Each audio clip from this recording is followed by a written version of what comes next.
Good morning students, how are you. कैसे हैं बच्चे आप सब। Students, last time we have discussed the chapter how do organism reproduce, and in this chapter we have discussed about the what is reproduction is, and after that what is the need of the reproduction, and after that the basic features of the reproduction we have discussed, and after that we have also discussed about the basic, or you can say essential phenomena which occurs during the reproduction, and that one is DNA coping. DNA coping,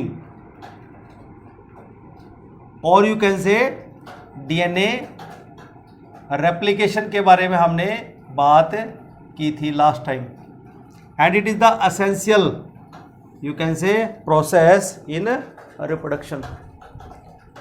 और हम यहाँ पर ये देखते हैं कि during DNA कॉपिंग what will happen, कि हमारे पास सेल के न्यूक्लियस के अंदर DNA प्रेजेंट होता है, and this DNA replicates itself and form a new DNA।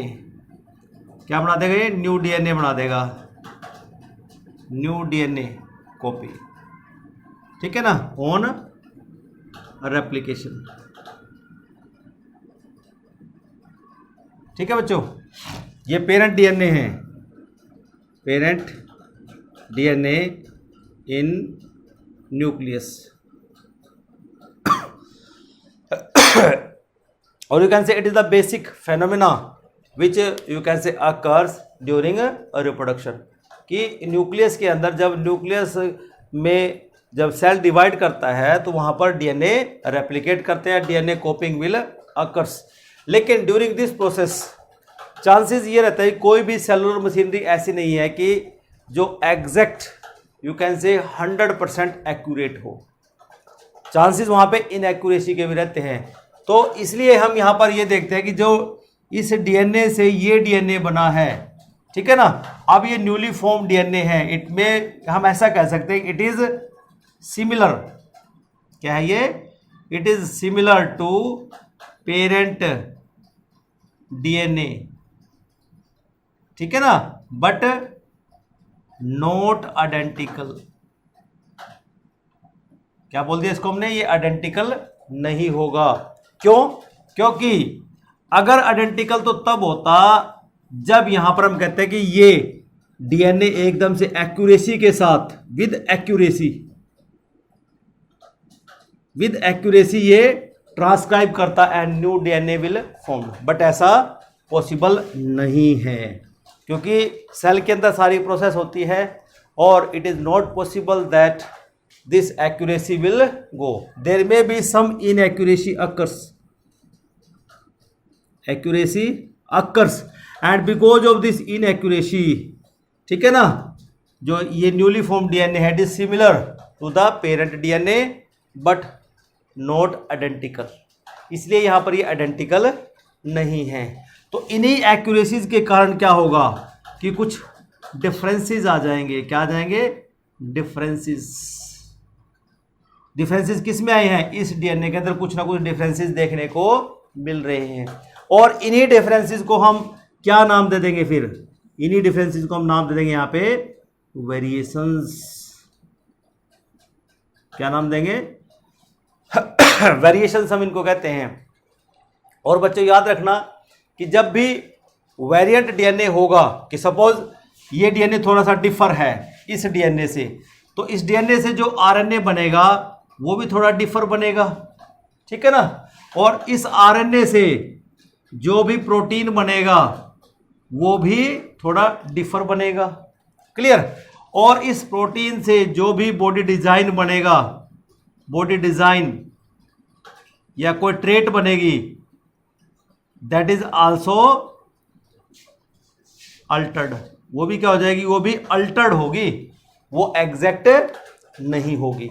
तो इसका मतलब क्या होगी? अगर इसी DNA की बात की जाए तो अगर इस DNA से जो RNA बनेगा और उससे फिर RNA जो प्रोटीन बनेगा और उससे फिर जो बॉडी डिजाइन बनेगा, तो इन दोनों में डिफरेंस रहेगा, अल्टर्ड बॉडी डिजाइन यहां पर आता है, clear.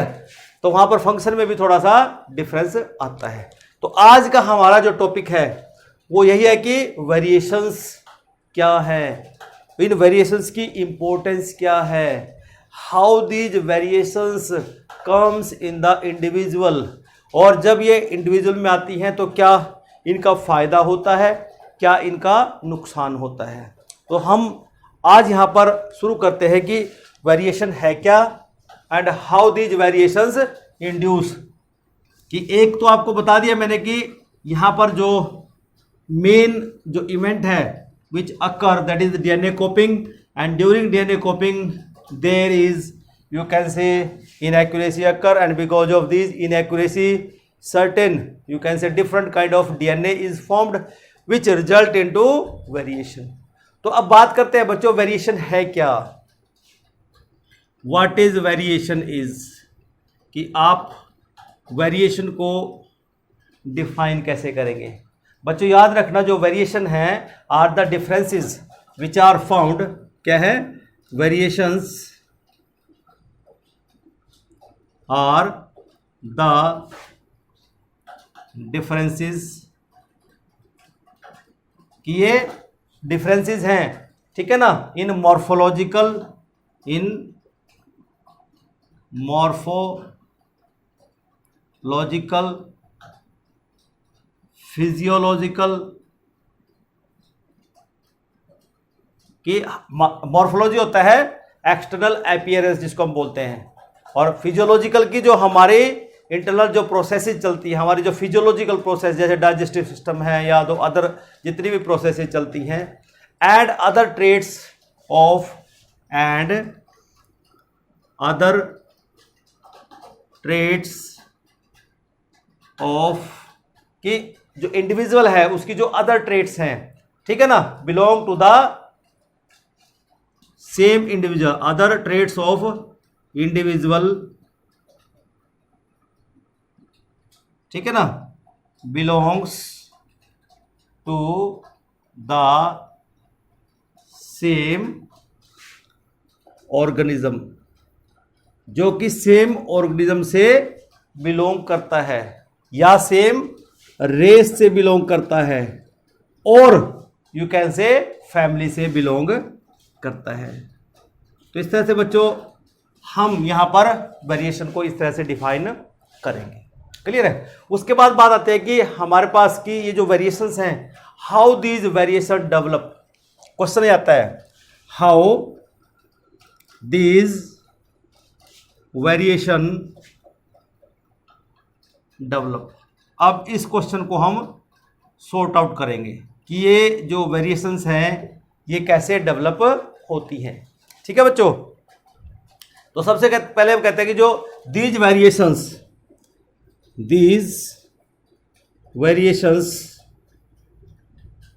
Develops due to number 1 जो अभी मैंने आपको डिस्कस किया कि inaccuracy in DNA, inaccuracy in DNA copying, और you can say DNA replication.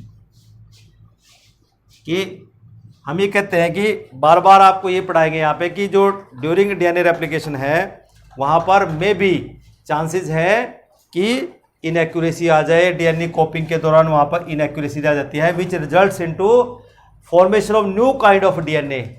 और जब न्यू काइंड ऑफ डीएनए बनेगा इसका मतलब न्यू काइंड ऑफ आरएनए बनेगा, और जब न्यू काइंड ऑफ आरएनए बनेगा तो that means new kind of protein बनेगा, और जब न्यू काइंड ऑफ प्रोटीन बनेगा तो बच्चों याद रखना कि चेंज्ड और यू कैन से different kind of protein will give different body design and different function, clear. तो इसलिए वहां पर वेरिएशन आएगी, क्लियर। नेक्स्ट आता है सेकंड, क्रॉसिंग ओवर। देखिए बच्चों ये जो क्रॉसिंग ओवर है इट अकर्स कहां पे होता है, इट अकर्स इन मियोसिस, ठीक है ना, म्योसिस में होता है, it occurs in meiosis at pachytene stage, कि पैकेटिन स्टेज होती है वहां पर ये होता है। होगा क्या यहाँ पे कि जो जेनेटिक मटेरियल है दो क्रोमोजोम का, वहां पर इनका एक्सचेंज होता है, वहां पर जो क्रोमोजोम है वो क्रॉस ओवर कर जाते हैं। तो किस तरह से क्रॉस ओवर कर जाते हैं वो मैं आपको बता देता हूं कि किस तरह से क्रॉसिंग ओवर वहां पर होती है। इसका मतलब क्या हुआ कि हम ये मानते हैं कि यहां पर जैसे ये दो क्रोमोजोम पड़े हुए हैं, एक क्रोमोजोम ये है और दूसरा क्रोमोजोम ये है, ठीक है ना। और इसी तरह हमारे पास एक और क्रोमोजोम है, जो क्रोमोजोम यहाँ पर पड़ा हुआ है, एक क्रोमोजोम ये है, हमें मान लेते हैं ये इस तरह से क्रॉस हो गए एक दूसरे के साथ, इस तरह इधर से ये क्रॉस हो गए हैं,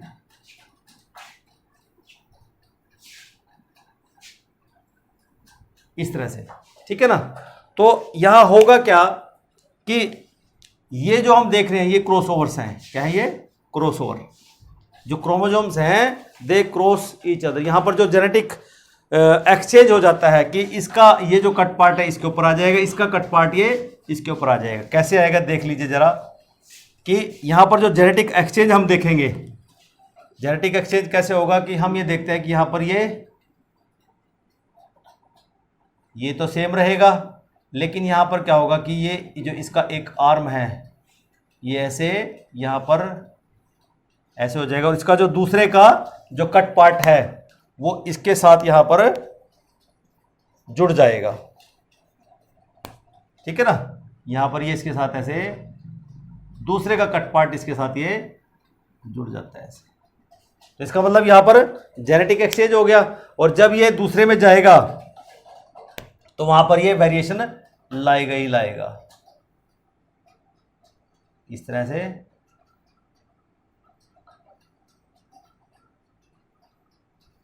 और इसके ऊपर ये दूसरे का कट पार्ट ऐसे आ जाता है। तो इस तरह से बच्चों हम ये देखते हैं कि यहां पर ये क्या है, ये क्रॉसिंग ओवर हो रही है, this is called crossing over. और इस क्रॉसिंग ओवर से होने का मतलब जो जीन इसके ऊपर प्रेजेंट है, अब ये जीन किसके ऊपर चले गए हैं, इस क्रोमोसोम के ऊपर चले गए हैं, और जो जीन इसके अंदर हैं वो इस क्रोमोसोम के ऊपर चले गए। इसका मतलब क्या होगी, जेनेटिक एक्सचेंज हो गया। जेनेटिक एक्सचेंज होने से अब आगे जब जो फीचर्स जाएंगे ऑर्गेनिज्म के अंदर या जो प्रोजेनी के अंदर वो बिल्कुल अल्टर्ड होंगे। तो which increase the variation, and variation जो होंगी they may be useful to the individual, ठीक है। This is about the crossing over. उसके बाद आता है chance separation of chromosome, third.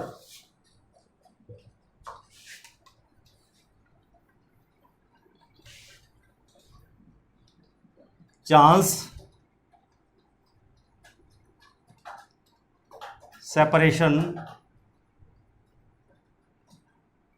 Of chromosome कि बाय चांस जब क्रोमोसोम सेपरेशन होते हैं during meiosis,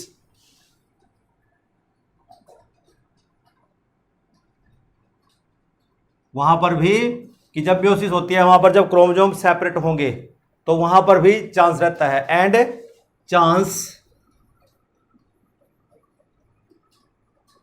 during combining of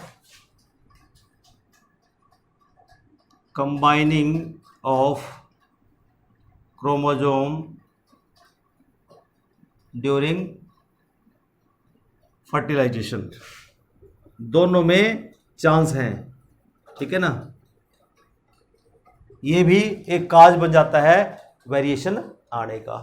फिर बात करते हैं कि जो वेरिएशंस हैं, क्या ये जो वेरिएशंस हैं दे आर नॉट यूजफुल और दे आर यूजफुल। तो यही हमने सोचना है। हम कहते हैं कि जो दोनों तरीके हो सकते हैं बच्चों, स्पीसीज के लिए अगर वेरिएशन उसको सर्वाइवल को बढ़ा भी सकती है, नहीं भी बढ़ा सकती है, ठीक है ना। आगे हमारे पास एक चैप्टर आएगा उसमें हम डिस्कस करेंगे कि जो वेरिएशंस आती हैं whether they may be useful और नॉट, ठीक है ना। तो यहां पर हम देखते हैं कि जो वेरिएशंस है they are highly important. Variations are highly important. हम ये मानते हैं कि जो वेरिएशंस है दे आर हाईली इंपॉर्टेंट। कैसे? सबसे पहले they increase the survival of the organism. क्या करते हैं? ये ऑर्गेनिज्म के सर्वाइवल को इंक्रीज कर देते हैं। एज, कैसे करेंगे? As they develop pre adaptation, कि वो प्री एडेप्ट कर देते हैं किसके लिए? टू द एनवायरमेंट चेंजेस, कि एनवायरमेंट में अगर चेंजेस आता है, ठीक है ना, तो अगर ऑर्गेनिज्म के अंदर वो वेरिएशन है तो प्री एडेप्ट हो जाएगा कि एनवायरमेंट में अगर कोई चेंज आता है तो उस ऑर्गेनिज्म को कोई भी नुकसान होने वाला नहीं होता। तो सिंपल सी बात है। जो फर्स्ट यहां पर हम इंपॉर्टेंट की बात करेंगे, पहला है वेरिएशन इंक्रीज सर्वाइवल ऑफ, ये सर्वाइवल को इंक्रीज करता है, survival of organism as they develop pre adaptation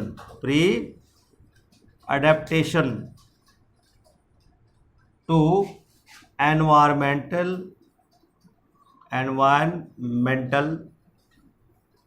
changes,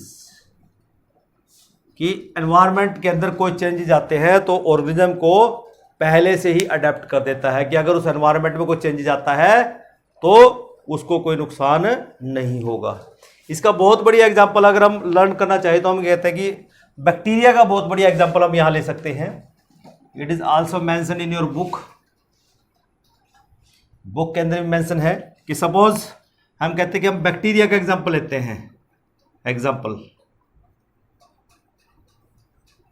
bacteria का एग्जांपल स्टडी करते हैं। हम कहते हैं कि जो बैक्टीरिया हैं they live in temperate water, ये टेम्परेट वाटर के अंदर रहते हैं, ठीक है ना। But if there is increase in temperature of water due to global warming,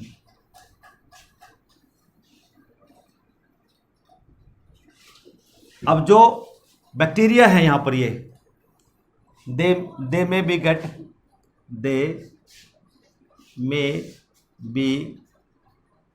gate killed, मारे जाएंगे, बट नॉट ऑल, सारे नहीं मारे जाएंगे।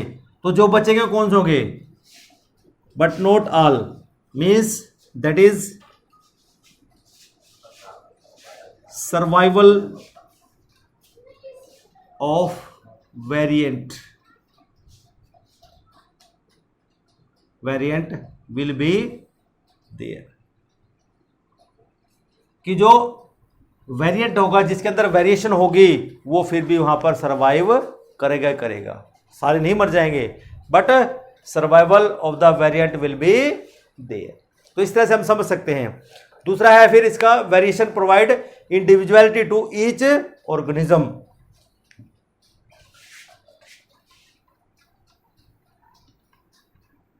सेकेंड इंपॉर्टेंस है वेरिएशन की,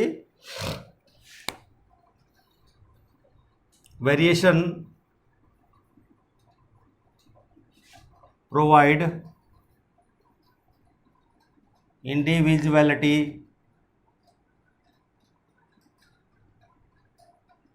टू ईच ऑर्गेनिज्म, हर ऑर्गेनिज्म को इंडिविजुअलिटी प्रोवाइड करती हैं वेरिएशंस, ठीक है। और दूसरा नेक्स्ट हमारे पास इंपॉर्टेंस आती है कि जो हमारे आज की डेट में जितने भी ब्रीडर्स हैं चाहे वो एनिमल ब्रीडर है चाहे वो प्लांट ब्रीडर है, कि उनको पता है कि अगर हमें वेरिएशंस लाके हम किसी भी वैरायटी को इम्प्रूव कर सकते हैं। अब उनके पास कई तरीके के हो सकते हैं, चाहे वो रेडियोथेरेपी से करें या जीन को ट्रांसफ़र करके करें, ठीक है ना। वो अलग तरीके हैं उनके, जेनेटिक इंजीनियरिंग के तरीके हैं उनके पास, ठीक है ना। Variation help to breeders, variations help to breeders, ठीक है ना, to improve varieties of plants and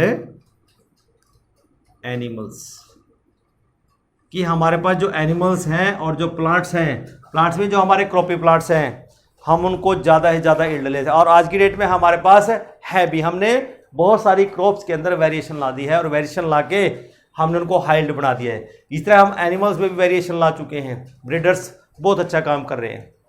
तो हमारा जो लास्ट पॉइंट है, but it is not the least, that is the last point, हम कहते हैं कि जो वेरिएशंस हैं are raw material for the evolution. Variations are raw material for evolution, or you can say formation of new species, or formation of new species, कि एक नई species बन सकती है, एक नए ऑर्गेनिज्म का इवोल्यूशन हो सकता है बिकॉज ऑफ द वेरिएशन। ठीक है बच्चों, आज के लेक्चर में इतना ही करेंगे, अगले लेक्चर का इंतजार कीजिए। Till then have a nice day, thank you.